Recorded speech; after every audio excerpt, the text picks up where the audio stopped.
Hey plant fam! Welcome back to my channel. If you are new here, my name is Jaclyn. This is my jungle, and if you're not new here, thank you so much for coming back. I appreciate you. So today I have another episode of 12 days of Plantmas for you, and today is day 8. And the plant that I have for you today is another philodendron that was, I feel like, really popular earlier in the year, maybe late last year even, and I don't really see people talk about it that much. I haven't really seen too many people with this one in their collection that they've grown.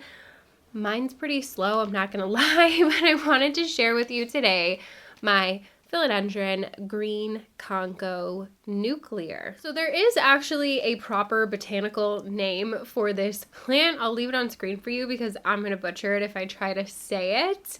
But this is just a variegated version of the Green Congo, which is also related to Red Congo. So this one just has some really nice yellow variegation that does fade out into more of a green as it ages, but you could see the newer leaves do come in more of like that chartreuse kind of like yellowy green, and I just think she's so stinking cute. I recently up-potted her, so hopefully she's gonna size up significantly for me in 2025 because I had her in the world's tiniest little nursery pot that I bought her in quite a bit ago. So these ones come from Central and South America, where it is lush and tropical and moist.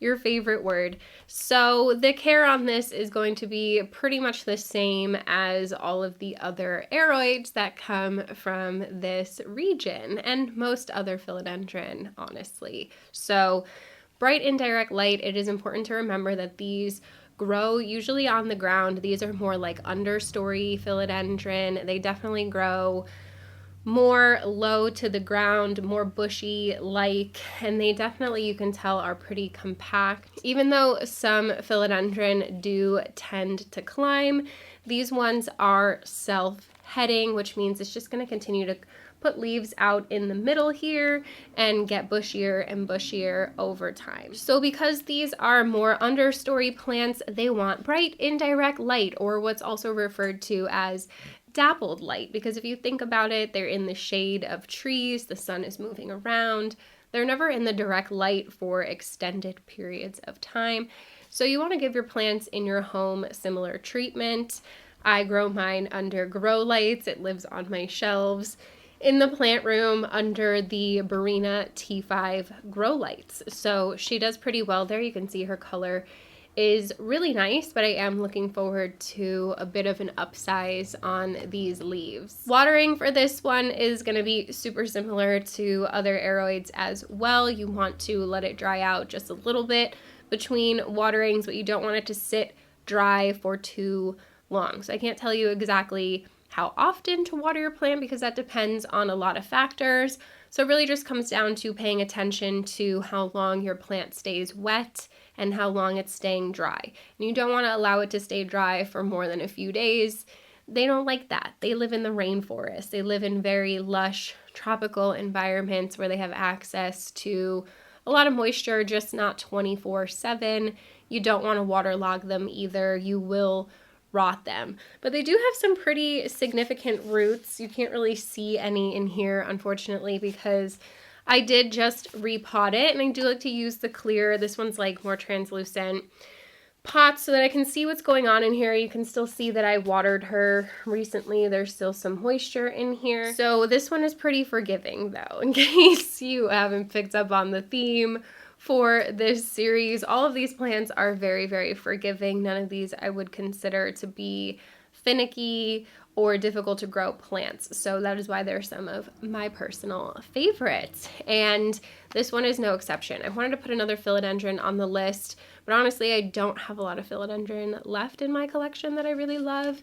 And I feel like people don't talk about this one as much. So I wanted to give her her own special video today. So watering is really easy on these. You kind of can't mess it up. She will let you know if you are giving her too much or too little water. The leaves are going to let you know. They're going to crisp up or they're going to start getting soggy, and you definitely don't want to let that happen. So it's really important to just know how long it stays wet for. That is the only way you're going to know how often you need to water, and that's going to depend on a lot of factors, like what kind of medium you have it potted in. So I keep mine in a semi-chunky soil mix. I have de-chunkified my mix for the most part, even for some of my Hoya, because they were just drying out too quickly for me to stay on top of, especially now in the plant room here. I've been here for like 6 or 7 months now. It's hot in here. It's like not hot, but it's like always at least around 75 degrees in here, which is significantly warmer than the rest of my home. So things do dry out in here much faster. I've got a ton of fans going as well for airflow in here. So I feel like that is just like drying up the soil as well. So I have noticed that I do need to water a little bit more frequently, and I have a lot of plants, so that's kind of hard to do. So I have been just putting a little bit less orchid bark, or rather I've been using a finer orchid bark from Orchiada. I used to use the Better Grow orchid mix that you can get at Lowe's, and that's perfectly fine, especially for like big plants like my Monstera deliciosa. Like I have that in a really chunky mix, but for smaller plants I have found that it just dries up too fast because these pots just, they don't have as much soil. So the pot size matters, the medium matters, the temperature and the humidity matters. These, like I said, live in 75 and it stays around 60% humidity in here, which is what is recommended for most aroids. You want to find like that happy range because, again, think about where they naturally grow.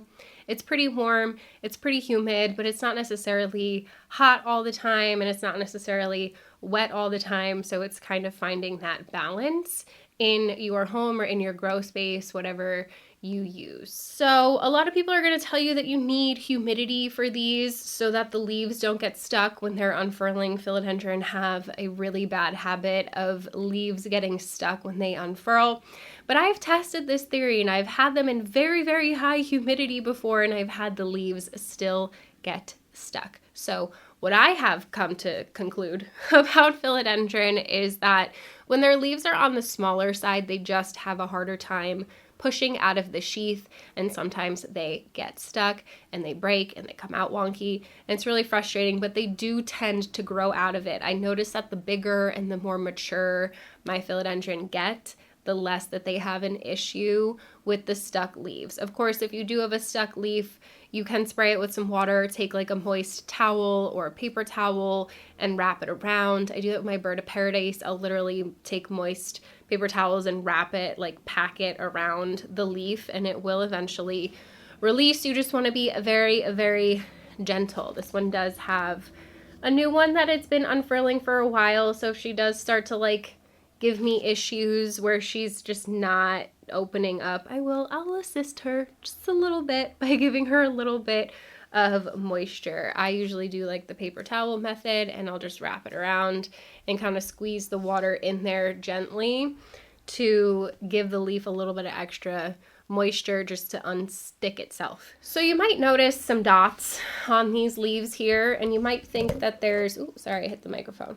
And you might think that there's something wrong with my plant, but I'm here to let you know that these are actually referred to as extra floral nectaries, and it is a totally normal thing that aroids do, a lot of philodendron, not all of them, and it's literally just like little pores that they have on their leaves, usually on the back, and some plants have them on the stems where they release just like a sticky sap, and that sap is actually meant to attract ants and other beneficial bugs in the wild. So there is a reason why they do that, even though it makes the leaves look spotty, which is kind of annoying. But if the camera will pick up on it, yeah, you can see a lot of people think they have bugs when they see this on their plant, but they're literally sugar crystals and they're sticky. Can you hear it? sticky. So this is a thing that kind of drives me insane about philodendron. Some are way more sticky than others, and the bigger they get, the stickier, the sappier they are. So keep that in mind if you're looking to add some philodendron to your collection. Not to freak out. It's not a fungus. It's not a bug. There's nothing wrong with your plant. This is totally normal. It's just a thing. So if you're not okay with that, it's totally understandable. This is just not a plant for you, and I wouldn't recommend philodendron because a lot of them do it. Most of them do it, and it has nothing to do with your environment. Your plant is just happy and healthy and doing what it would normally do in nature, so you can't really get mad at it for just like doing its thing, you know? Fertilizer, I just fertilize her regular. She's not a heavy feeder.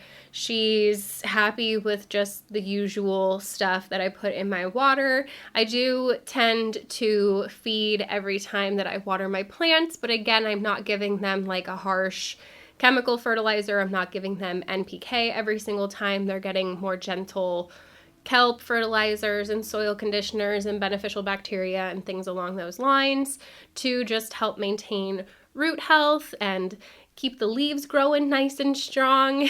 So I don't recommend using a harsh fertilizer all the time, obviously, but with the Urban Gardener and the fish shit and like Silica and CalMag and things along those lines, you can absolutely put those in your water every single time you water. And if you're curious about what I do and what I use, I do have a video. I will link it if you haven't checked it out yet.